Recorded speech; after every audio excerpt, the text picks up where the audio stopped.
ইষ্টপ্রাণ দাদা ও মায়েদের প্রত্যেককে জানাই আমার আনন্দিত জয়গুরু। আশা করি আপনারা ঠাকুরের দয়ায় বেশ ভালোই আছেন, আমিও ঠাকুরের দয়ায় বেশ ভালোই আছি। প্রত্যেক দিনের মতো পরম প্রেমময় শ্রী শ্রী ঠাকুর অনুকূল চন্দ্রের শ্রীহস্তলিখিত সত্যানুসরণ গ্রন্থ পাঠ করব এবং তার কিছু অংশ ব্যাখ্যা করার চেষ্টা করব।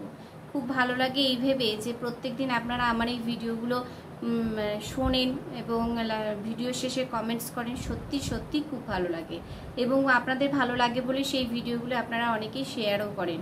খুব ভালো লাগে। আর আরও বেশি ভালো লাগে আমি যখন ফটো আপলোড করি বা কোনো রিলস ভিডিও আপলোড করি, সেগুলোও আপনারা অনেকেই শুনছেন এবং সেই ভিডিওগুলো আপনাদের ভালো লাগলে আপনার লাগছে বলে আপনারা সেই ভিডিওগুলো শেয়ারও করছেন।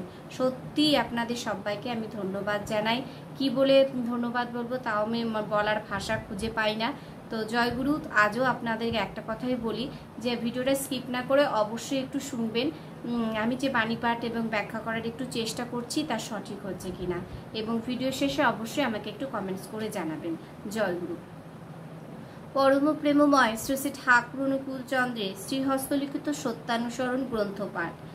জগতে মানুষ যত কিছু দুঃখ পায় তার অধিকাংশই কামিনী কাঞ্চনে আসক্তি থেকে আসে।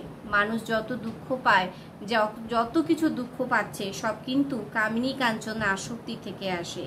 ও দুটো থেকে যত দূরে থাকা যায় ততই মঙ্গল। ঠাকুর বলছেন কামিনী কাঞ্চন থেকে যত দূরে থাকা যায় ততই কিন্তু মঙ্গল। আর যদি আমরা কামিনী কাঞ্চনকে আষ্টে পিষ্টে জড়িয়ে রাখি, তত কিন্তু আমাদের কোনোদিন মঙ্গল তো হবেই না, বরং অমঙ্গল এসে আমাদের ঘরে বাসা বাঁধবে।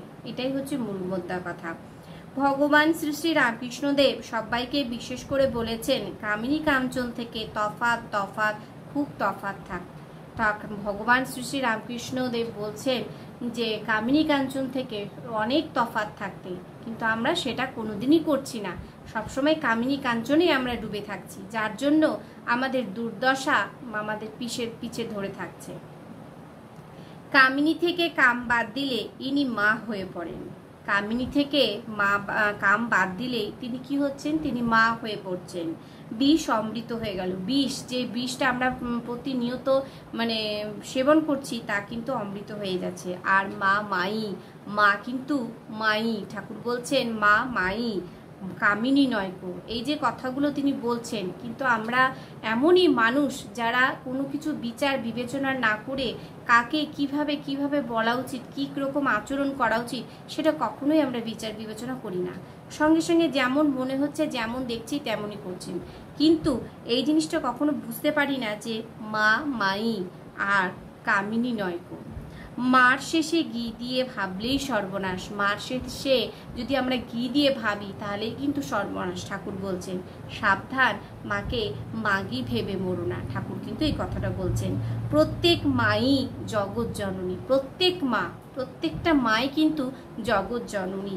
প্রত্যেক মেয়েই নিজের মায়ের বিভিন্ন রূপ। এই যে একটা ছোট্ট মেয়ে, সেই মেয়েই কিন্তু নিজের মা। আমি যার কাছ থেকে পৃথিবীর আলো দেখতে পেলাম, সেই মায়েরই কিন্তু বিভিন্ন রূপ। প্রত্যেক মেয়েই এমনতর ভাবতে হয়। ভাবনাটা কিন্তু এভাবে আমাদের করা উচিত, কিন্তু আমরা তা কোনোদিনই করি না। সবসময় আমরা ঠাকুর যা বলেন তার ঠিক উল্টোটা করি, যার জন্য উল্টো ফল আমাদের পিছন ছাড়ে না। মাতৃভাব হৃদয়ে প্রতিষ্ঠিত না হলে স্ত্রীলোককে ছুতে নেই। মাতৃভাব, মায়ের মতো ভাব যদি না আসে, তাহলে স্ত্রীলোককে কখনো ছুতে নেই। যত দূরে থাকা যায় ততই ভালো, যত দূরে থাকা যায় ততই ভালো। এমনকি মুখদর্শন না করা আরো ভালো। ঠাকুর বলছেন আমার কাম ক্রোধাদি গেল না বলে চিৎকার পারলে কখনই যায় না। এমন কর্ম, এমন চিন্তা অভ্যাস করে নিতে হয় যাতে কাম ক্রোধাদির গন্ধও নেই, মন যাতে ওসব ভুলে যায়। মন কি হয়? ওসব ভুলে যায়। জয়গুরু প্রত্যেককে আজকে এইটুকুই ব্যাখ্যা করলাম। কেমন হয়েছে বা সঠিক হলো কিনা অবশ্যই কমেন্টসের মাধ্যমে জানাবেন। আর যদি ভিডিওটা ভালো লেগে থাকে তাহলে অবশ্যই সাপোর্ট করবেন। যদি ভালো লেগে থাকে তাহলে অবশ্যই ভিডিওটা শেয়ার করে পাশে থাকবেন।